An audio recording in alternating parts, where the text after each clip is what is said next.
Aujourd'hui, je vais vous faire une vidéo en français. La musique tunisienne, quand même, un paysage assez lourd.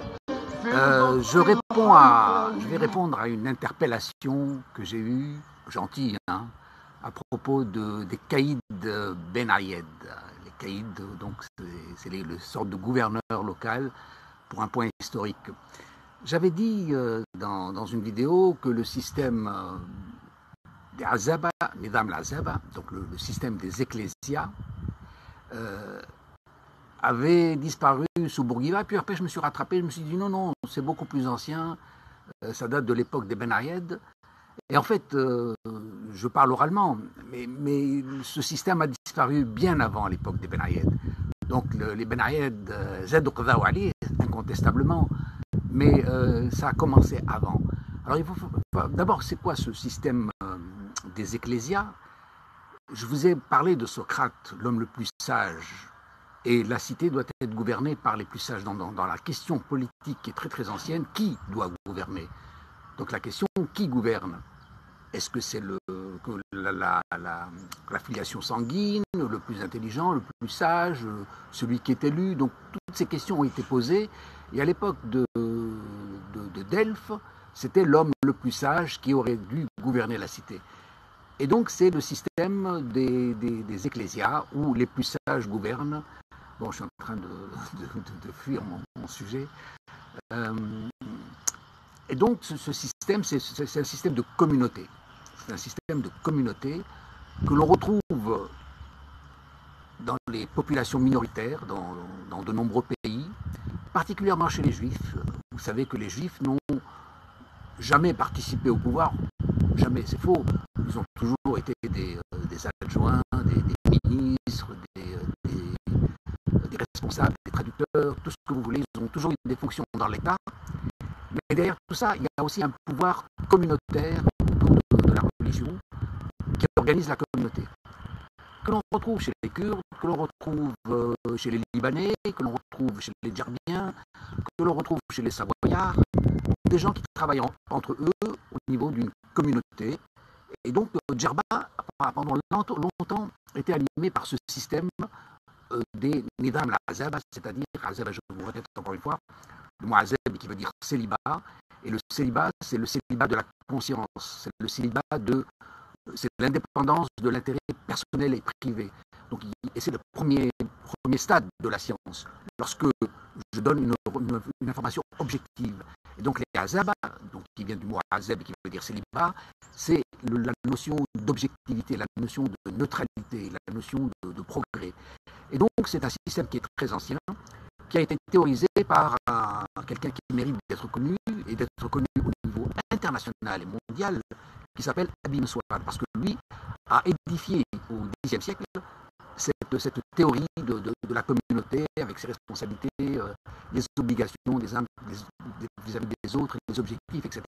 Et donc c'est intéressant, c'est tout aussi intéressant que les Rousseau, que les Montesquieu, parce que ce sont des gens qui ont réfléchi à l'organisation politique. Et donc ce schéma d'Abi Mensouar, qui était antérieur sans doute à lui, mais lui l'a théorisé en s'isolant dans une grotte et en sortant un récit écrit. Et donc ce Nidam al-Azaba, à vrai dire, on ne sait pas, on n'est pas très bien informé, mais on sait que c'est le système des Ibadites. Et les Ibadites, c'est les Abadiyya de Djerba. Abadiyya du mot blanc, retenez ce nom parce que je reviendrai peut-être dessus sur ce mot.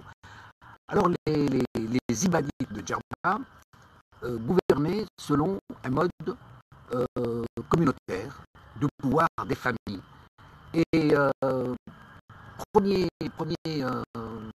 dans mon exposé oral, j'avais dit que lorsque Ben Ayed conquit l'île de Djerba en 1738, la première chose qu'il fit, c'était d'évacuer les Azab de leur comité.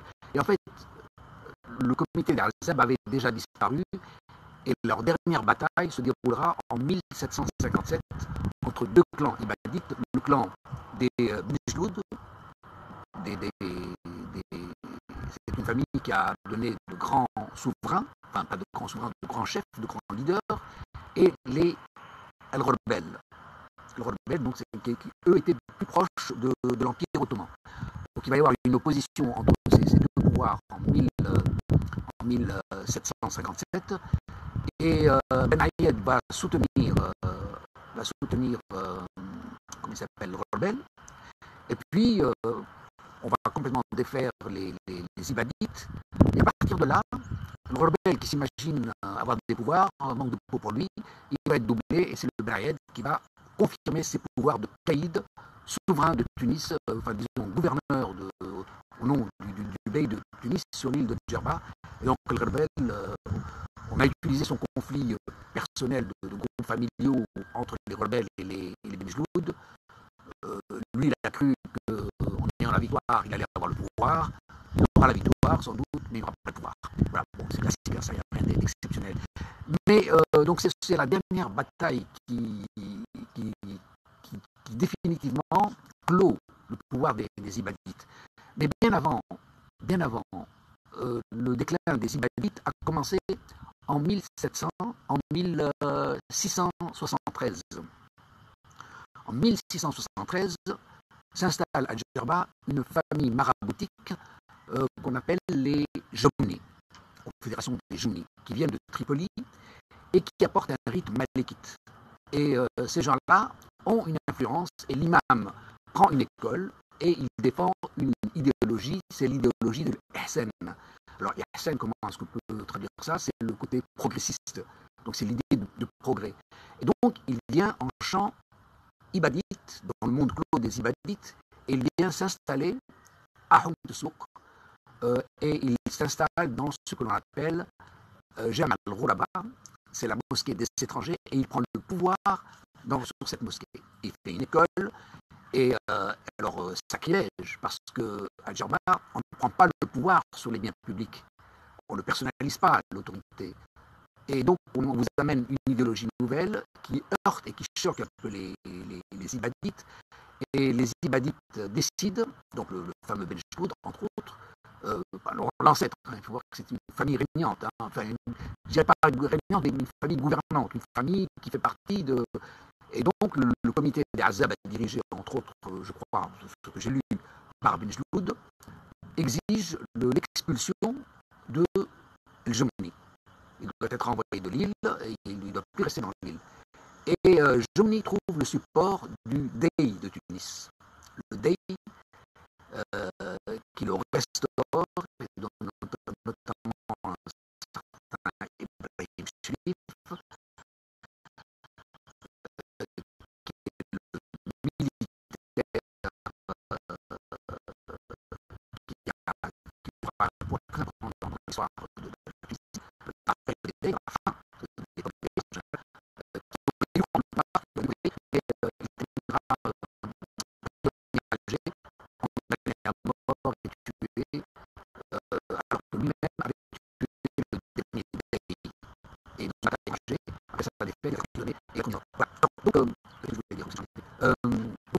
le soutien de Tunis. Et il faut savoir que Tunis est dominé par les Tripolitains. Alors beaucoup de Tunisiens ne le savent pas, mais quand on vous parle de pouvoir ottoman, en fait les fidèles alliés ottomans, c'était les Tripolitains. Et les Tripolitains prennent le pouvoir sur Tunis juste après la bataille de 1714, la dernière grande bataille. Bien, les Tripolitains prennent le pouvoir à Tunis, ils pillent les villes de Hammamet, ils pillent les villes de Sousse, et donc il y a de nombreux troubles, et ils ont la gabégie, ils savent pas, leurs troupes se servent sur le public, donc c'est une époque très difficile, l'après-défaite de 1574, parce que durant une vingtaine d'années, les troupes ottomanes, janissaires, vont se servir sur la population parce qu'elles sont mal organisées et les Tripolitains en profitent. Donc ils pillent les cités et Djerba, entre autres, aussi subit de grandes oppressions de la part des Tripolitains. Donc c'était pas propre. Donc toute la période de 1574, le pouvoir va se stabiliser avec l'autorité des beys en 1594 avec la mutinerie et un certain Osman Bey va prendre le pouvoir. Il va prendre le pouvoir sur la milice janissaire et il va tenir le pouvoir sur Tunis, il va stabiliser le pays, tandis que tandis que Djerba, elle continuera à vivre de grandes oppressions. Et je vous ai cité dans un autre épisode la fameuse année 1603, qui est répétée dans le calendrier berbère comme l'année de l'enfant. Et l'année de l'enfant, c'est quoi? Ça a l'air mignon. En fait, l'année de l'enfant, c'est tout simplement l'année du viol, parce que, il y a eu une perte d'hommes énorme, il y a eu la migration des hommes, et donc il ne restait que des femmes. Et donc, le souverain tripolitain de l'époque avait dit, écoutez, il faut repeupler la population, et repeupler la population par le viol. Il fallait enfanter toutes les femmes, toutes les femelles, même les filles, etc. Donc c'est une année horrible d'un point de vue histoire, mais on en a retenu une idée positive. En fait, il faut voir ce qui se cache en dessous. Donc ça, c'est 1603. Ensuite, nous avons donc toute cette époque. Disons que les Jomni arrivent à Djerba en 1673. C'est toutes les familles Kharoubi, Badbouch. Cela vient de Tripoli. Je n'ai pas la liste des familles, mais nous avons une nouvelle génération. Et on constate que les Jomni, les partisans de Jomni, prennent des pouvoirs d'autorité et de personnalisation, ce qui est système des Hazara. Et donc, les Hazara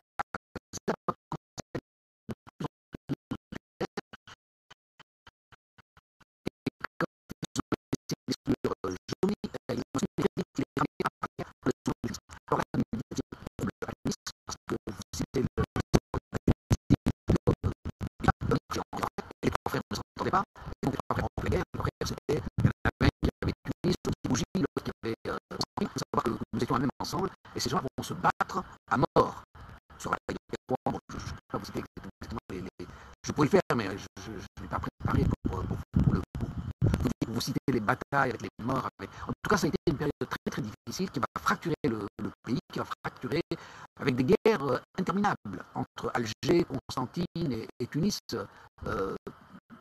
Constamment des batailles, des guerres militaires, des descentes, comment dire, c'est pas la guillotine, mais c'est des mises à mort de souverains, de chefs, etc. Donc c'est une période assez difficile, sans doute mal connue, et qui va un peu décider le contour des pays d'aujourd'hui, enfin le fractionnement des pays d'aujourd'hui.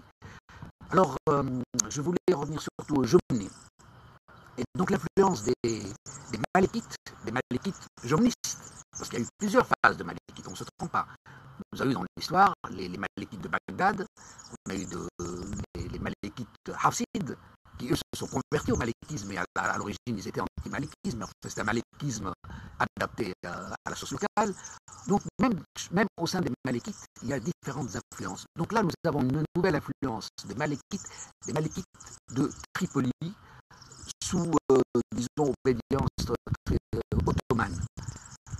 Et donc, on constate qu'il y a de moins en moins de présence des Ibadites dans les pouvoirs, une diminution de leur pouvoir, et donc, ils vont essayer de se défendre. Et en 1738, Benjeloud refuse que les continentaux viennent dans l'île de Djerba. Il bloque. Il ne veut pas, il détruit toutes les barques à fond plat, il monte la garde. C'est fini parce que, vous savez, c'est le sentiment d'être dépossédé de son île, de son identité, et le danger vient du continent. Donc Benjeloud rompt le contact avec le continent, il ne veut plus de migration, il veut stopper la migration continentale. Et là, il a contre lui le souverain de Tunis qui lui dit, mais enfin, moi je suis là pour vous protéger, je suis le Dey de 1738, donc je suis le souverain, et je suis surtout là pour vous protéger, n'oubliez pas les Hilaliens, etc. Et donc il envoie son général Ben Ayed. Qui vient et qui pénètre donc dans l'île de Djerba, qui met à mort le chef Benjeloud, qui occupe l'île et qui deviendra caïd en 1744. Donc lui, il suspend le pouvoir des Ibadites, et même les Ibadites sont en conflit entre eux, parce qu'il y en a qui veulent collaborer comme Ahmed el-Ghorabel, qui veut collaborer avec le pouvoir husseynite dans le but de préserver son indépendance. Donc il faut négocier avec le conquérant. Ils voient les choses comme ça. Et le clan des Benjloud, qui lui ne veut rien avoir, malgré la mort de leur chef, ils veulent encore se battre et ils veulent empêcher tout pouvoir. Donc ce conflit intérieur que l'on va retrouver régulièrement entre Nokkarites et Wahhabiyya à Djerba, des guerres civiles, nous avons eu toujours pour la même histoire, entre la collaboration avec le pouvoir extérieur ou pas. La collaboration, ça veut dire financement, ça veut dire payer un tribut fiscal pour votre protection. Alors les uns vous disent on n'a pas besoin de votre protection parce que vous ne servez à rien, et les autres disent ah ben on veut bien payer pour que vous nous protégiez, mais vous ne touchez pas à notre religion ibadite. Et les autres disent ben, on s'en fout de la religion, on veut bien adopter le malikisme, mais on ne veut pas de vous, on ne veut pas payer, on ne veut pas. Et ça va faire le tort des Nokkariens, Nakar. Ceux qui ont renié, donc ils vont être, ils vont subir beaucoup de comment dire, ah ça, là, je ne sais pas comment dire, ils vont être quasi exterminés à un certain moment. Donc la fameuse bataille de 1603, la fameuse année de l'enfance, c'était surtout ça. C'était les Nokkariens avaient complètement disparu. Les hommes ont disparu parce qu'ils ont été tués au combat, ils ont été, donc c'est des gens quelque part un peu martyrs.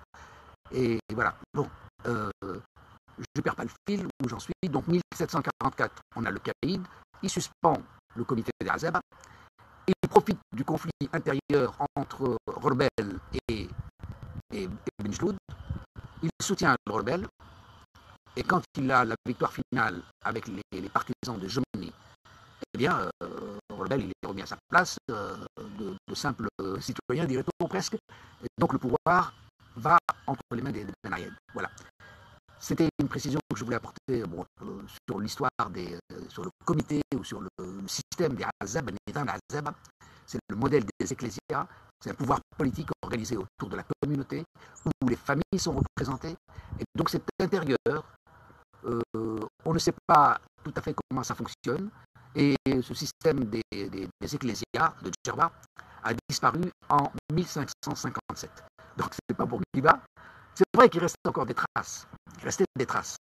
Moi, je sais très bien que quand j'étais jeune, nos gars, nos aînés avaient un conflit avec l'imam. Pourquoi? Parce que l'imam était nommé par Tunis.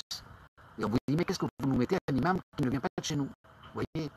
Donc l'imam de la mosquée derrière moi, c'était un homme du quartier. Pourquoi? Parce que l'imam faisait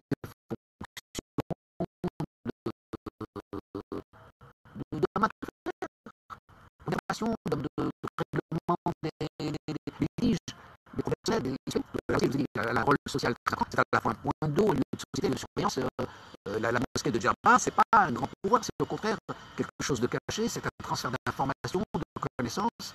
Et l'imam n'est pas assermenté, mais c'est un homme du quartier, ou plusieurs hommes du quartier, qui jouent un rôle de médiateur, d'intermédiaire, qui résolvent les produits locaux, qui font passer l'information.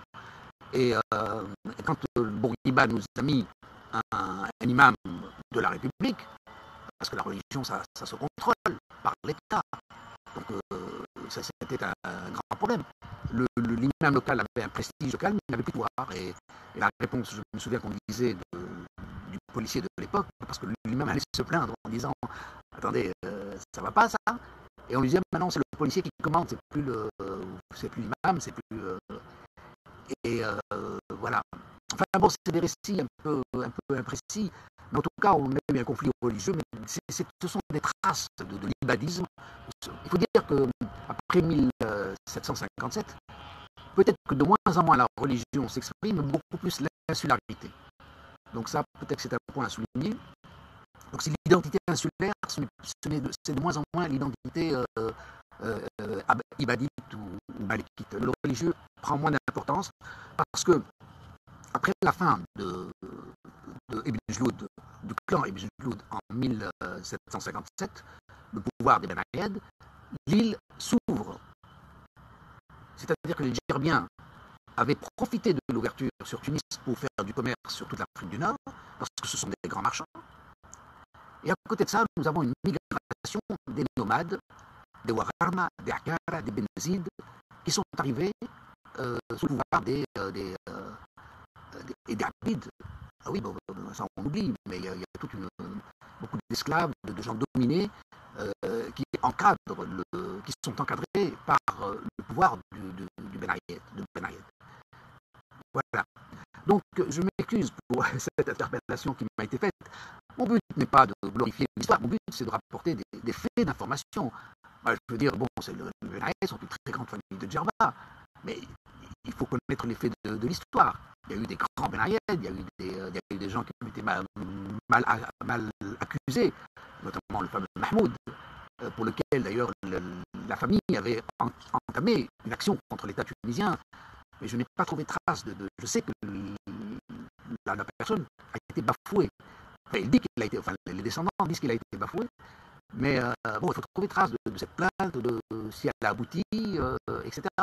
Donc il y a d'autres, Mohamed Ben Ayed, qui a été un grand représentant de l'État, il y en a eu plusieurs. Hein. Donc mon but n'est pas non plus de faire éloge de personnes, mais de réciter des faits, parce que les Benayed sont différents. Donc il y a eu toute une filiation. Et oui, ça aussi c'est nouveau, c'est que quand Benayed, le premier Gassama prend le pouvoir, parce qu'il y a deux Gassama. Il y a le fondateur, le général, qui serait hilalien, qui est nommé en 1744, et puis son petit-fils s'appelle Gassama, parce que dans la tradition de la guerre, on le rappelle, on a toujours le nom du père, du grand-père, etc. Voilà. Est-ce que j'ai à peu près tout dit? J'ai dit beaucoup de choses, j'en ai oublié d'autres certainement. Bon, toutes ces informations, je les tire de mon livre, Histoire de Djerba et de l'Ifriqiya, où j'ai fait un travail d'histoire. J'essaie de restituer les faits de l'histoire. Encore une fois, oui, le Benayed, qui connaît très bien le récit de sa famille, me dit que c'était une période prospère, les années 1740. 1740 auraient été les années prospères. C'est pas parce qu'un auteur a dit que Djerba aurait retrouvé la paix sous la domination ottomane, parce que c'est aussi une forme de propagande. Non, il y a encore des combats, il y a encore une résistance qui m'a dit encore à ce moment-là, parce que ce sont des influences de pouvoir. Et ce n'est pas pour rien que Ibn Jloud a crevé toutes les barques à fond plat pour que les continentaux ne viennent plus dans l'île. Donc vous voyez, c'est que il ne faut pas se référer à l'opinion d'un auteur pour en faire une conclusion. C'est vrai qu'à la fin du XVIIe siècle, Djerba semblerait prospère parce que Tunis est dans les ennuis, parce que Tunis est dans les perturbations, parce que Tunis est dans la guerre fraternelle, la guerre de fratrie. Les frères du Dey Mouradite se font la guerre, ils se tuent, ils crèvent les yeux de son oncle. Ils ont des conflits de succession, ils ont des conflits de territoire, etc. Ce sont des questions de succession, d'héritage. Alors, je ne connais pas très bien ces guerres, parce qu'il faut s'y consacrer, quelles sont les sources, quelles sont les origines, mais il y a eu des guerres fraternelles qui ont fracturé, en fait, qui ont fractionné l'Ifriqiya. Et quand je dis l'Ifriqiya, c'est le Béjaïa, le Constantinois, Tunis, Kérouan. Et Djerba en a profité. J'en ai profité pour avoir son indépendance, son autonomie. Et donc elle s'est organisée autour de l'agriculture et autour des grands marchands. Donc elle a fait du commerce et c'est vrai qu'elle a gagné une certaine prospérité à la fin du XVIIe siècle. Voilà. Bon, je vais m'arrêter là peut-être. Voilà, c'était une mise au point. J'ai plein de choses à raconter, j'ai plein de choses que j'ai envie de raconter, parce que j'ai envie de les laisser en mémoire. Voilà. Bon, je vais quand même arrêter là. Allez, ciao.